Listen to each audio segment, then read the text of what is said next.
Salut les mecs, j'espère que vous allez bien. Bienvenue chez Tonton Prono, les frérots, on change de décor, petit sapin. Ma femme m'a dit, oui, on a même petit sapin, c'est sympa, c'est Noël, ça met de l'ambiance, ouais, c'est plutôt bien. Ouais, c'est vrai qu'elle a raison. Petit sapin, voilà, ça fait plaisir à tout le monde et j'espère que vous allez kiffer. On se rejoint forcément pour une nouvelle vidéo, je remercie forcément tout le monde les gars. Beaucoup de mecs sont connectés quand je fais les vidéos. On a bien vu aujourd'hui que j'ai passé le palier des 11 000 abonnés et ça, je vous remercie, c'est vous, vous me donnez la patate et la force. Le groupe VIP fait un scandale, c'est le top. Franchement, on a fait du lourd ce week-end et on a vu qu'effectivement, les grandes équipes ont répondu présent. Et oui, les gars, Liverpool a tapé forcément fort. 4-0, je crois. On a fait un carnage sur ce match avec Lyon aussi. J'avais blacklisté Lyon, mais je me suis dit, allez, je vais leur donner une petite chance. Ça devrait passer plutôt crème. Lyon a passé crème, voilà. 2-17 combiné avec Liverpool et les mecs se sont régalés. On a fait rentrer Bernard Fabuteur aussi, une cote à 2,80 ou 3,20 au début. C'est plutôt sympathique. On a fait du lourd, franchement, honnêtement, j'ai posté mes tickets. Certaines personnes étaient choquées des tickets. Soyez pas choqués les frérots. L'analyse faite, ticket posé et on encaisse les gains. C'est aussi simple que ça. On n'est pas là pour jouer 20 balles aussi.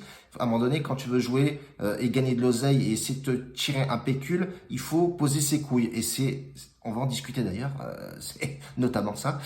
Donc, rejoins-nous fortement sur Telegram. Il y a pas mal de mecs qui discutent, qui mettent des pronostics en aparté. Si tu veux nous rejoindre sur le VIP, viens sur Telegram et je te donnerai les matchs à suivre et tu vas voir qu'on envoie vraiment du lourd. Reste bien après la vidéo, enfin après la petite séquence. Tu as tous les tickets des mecs qui ont joué ce week-end et je peux te garantir que les mecs se sont régalés parce on a atteint 80 personnes dans le VIP et ce qui est plutôt pas mal.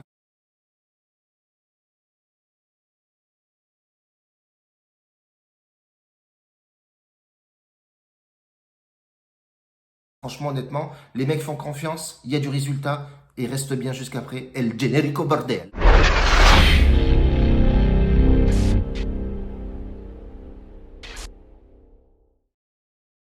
Les gars, aujourd'hui, il y a du match, mais il faut sécuriser.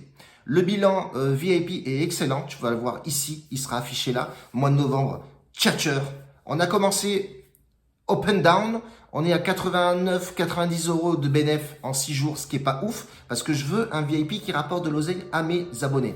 Vous avez bien vu que le mois de novembre, on a fait 1800 euros de bénéfices net, ce qui est plutôt vraiment très bien, sans taxe dessus, parce que les paris sportifs, tu encaisses l'argent sans payer taxe dessus.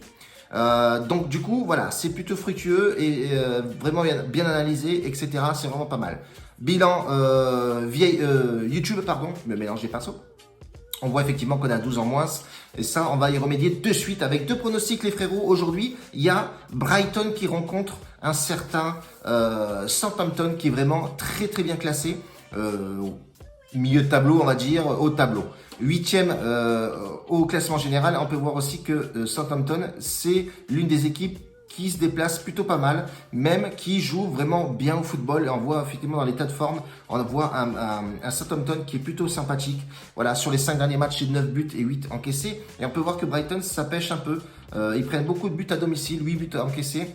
Et il y a surtout des hommes forts côté Brighton qui seront pas là ou qui sont incertains, comme Mepay ne serait pas à 100% apparemment, une blessure à la cuisse.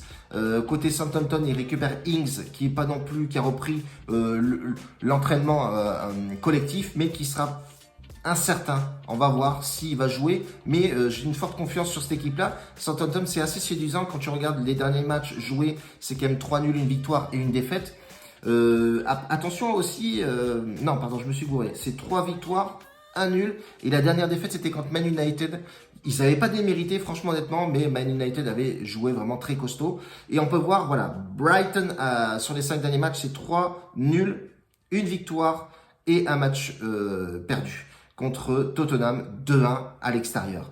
Mais attention parce que Southampton, ça joue bien, c'est mini bête noire, on va dire, sur les 5 dernières confrontations. On peut voir si tu enlèves forcément le match de la coupe et le match, un match amical qui avait eu lieu. On peut voir que Southampton, franchement, ça tient la route contre Brighton. Ça leur pose beaucoup de problèmes.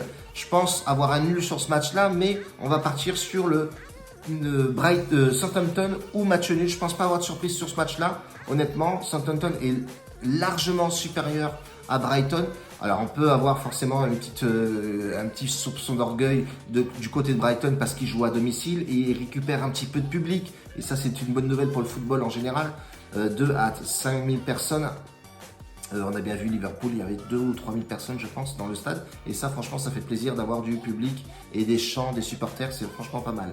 Mais je privilégie quand même Southampton pour l'état de forme, les joueurs qui sont actuellement là et surtout l'ambiance qu'ils ont. Ouais, franchement, honnêtement, Southampton devrait le faire. Donc Southampton ou match nul. Et on va le combiner avec un match qui me paraît plutôt pas mal aussi. Ça va être Eibar contre Valence. Valence qui est pas forcément au top en ce moment, honnêtement. Alors il y a des absents de part et d'autre qui sont des absents réguliers parce que voilà, les matchs précédents ils ont été absents aussi.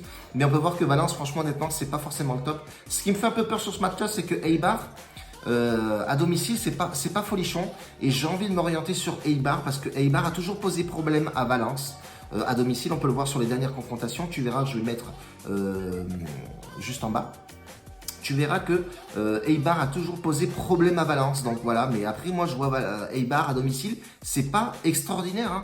Et quand on regarde l'état de forme à domicile de Eibar, on voit qu'Eibar est dernier, ils ont marqué un seul but en 5 matchs, ils en ont pris que 5 dans la tronche. Ils ont 3 défaites et 2 nuls seulement à domicile. Franchement, c'est pas ouf. Hein. Et quand tu vois Valence à l'extérieur, c'est mitigé, c'est dégueulasse. Franchement, Valence, honnêtement, je sais pas ce qui se passe dans cette équipe-là. Il y a vraiment un truc à remanier ou à faire quelque chose là-dessus parce que franchement, Valence, c'est pas forcément le top. Hein. Honnêtement, quand tu regardes même les compos, etc., c'est pas folichon du tout. On peut voir effectivement que Valence déplace mal. Les matchs précédents de Valence, c'est pas ouf. La cohésion de l'équipe, elle est pas là. Enfin, je sais pas ce qui se passe. Franchement, honnêtement, c'est pas extraordinaire. Maximiliano Gomez en pointe. T'as Manu Vallejo.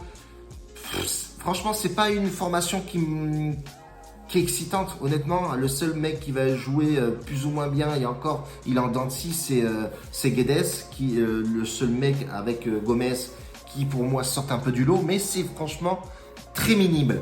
Je partirai moi sur Eibar quand même ou le match nul. Et si on combine ces deux matchs-là, je crois qu'on va atterrir sur une cote à 2 et quelques. On va utiliser notre tableau de fiabilité et de pourcentage de mise parce que c'est très important. C'est chose que je fais dans le VIP.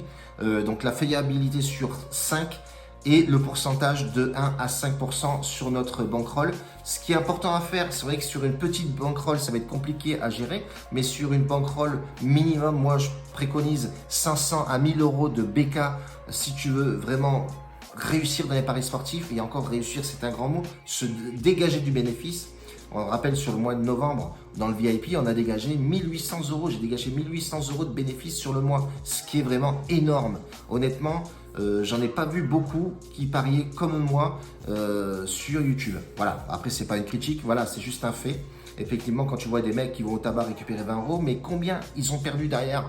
Parce que quand tu regardes leur bilan, et s'il y en a un des fois, tu vois pas beaucoup les mecs avec des bilans. Donc voilà, c'était une petite aparté comme ça. Faire attention à la fiabilité, les mecs, les pourcentages de mise, c'est très important dans les paris sportifs. Si tu veux avoir une continuité, un visu pour ce que tu fais, c'est très important d'en faire, même en faire une personnelle, même si tu as le mec qui paye ton VIP et qui te fait une bet analytics, un suivi bankroll, fais-toi aussi de ton côté une bet analytics et une bankroll parce que il faut que tu vois ce que tu joues et ce que tu ne joues pas.